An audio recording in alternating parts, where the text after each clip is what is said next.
Hey guys, today I'm back in my closet and I wanted to discuss a polarizing topic in Pokemon, which is investing.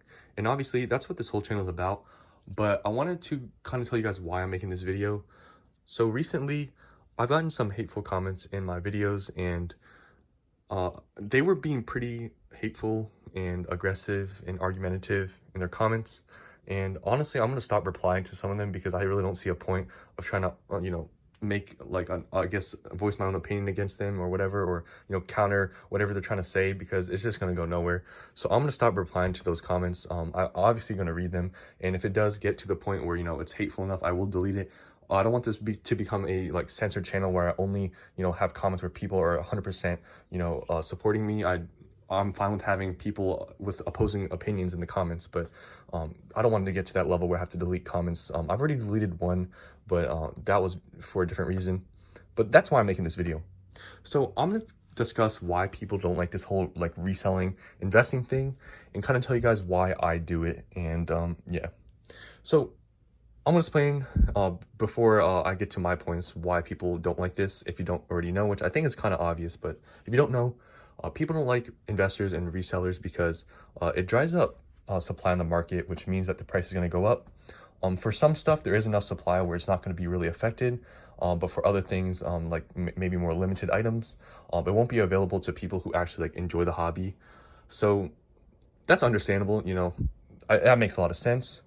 And another thing that people don't like about, these resellers and stuff is that they think that, they should just enjoy the hobby and not care about the value. Like, why do you care so much about the value? You should just have fun with this whole hobby.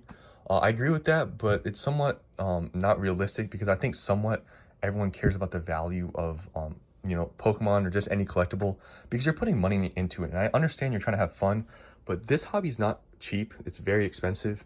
And if none of these cards, I want to give you guys an example of what I mean by this. Let's say that everything here is the same price as MSRP. They're selling it at the same price they are now. But the cards inside are worth, the most expensive card might be worth $1. Would you be buying the sealed product and opening it? Most people would probably not because it just doesn't make a lot of sense. Why would you be paying hundreds of dollars for stuff that's worth nothing? Obviously, if you just like the hobby and you're one of those, I guess, small percentage of people that really don't care about value, then okay. But other than that, I think most people just in the back of their head actually care somewhat about the value because that's part of collectibles. I feel like that's actually what kind of drives the hobby is somewhat of the value. I don't see anything wrong with that, but I feel like people just get caught up in saying that they don't care about the value, which I honestly don't agree with. And yeah, so that's kind of what the opposing view is. And now I'm going to kind of tell you guys why I do it and my reasonings behind what I do. So first of all, a lot of people, and it's somewhat understandable because I know some investors or whatever don't actually care about Pokemon. They just want to make money. That I don't like those people either. But to be honest, I started this hobby as a young kid collecting cards. I didn't just get into investing when the whole boom came up. I started to get back into it because of that. But other than that, I do actually like Pokemon. I grew up playing it, and people who look at these investors and or collectors or whatever you want to call them, they don't see this as somewhat of an enjoyment of the hobby. The reason why I don't really, I opened actually a lot of stuff like a couple years ago and I lost a lot of money.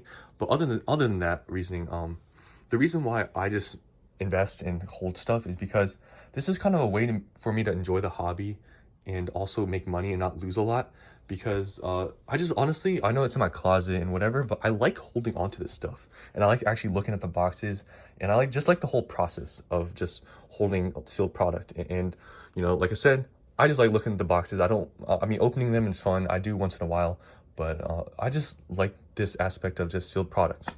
And I know some collectors out there are going to say, sealed products are meant to be open, which it is, but I like the sealed box kind of aspect of it. And yeah, I feel like they just don't see that as a type of collecting. They just think like cards should be the only thing that you're collecting. And yeah. Another thing I wanted to say is, I don't really see the difference between this selling or investing, whatever, buying stuff and, selling for higher than just a normal store. So obviously I don't own a store. I'm not a store, but I want to give you guys an example. So, obviously people don't like resellers because they buy low, sell high. But if you really think about it, that's kind of how all these card stores do it.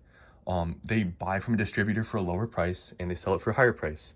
So you could also argue that, they're only in it for the money too, because obviously that's how business works. You're trying to make money and there's nothing wrong with that.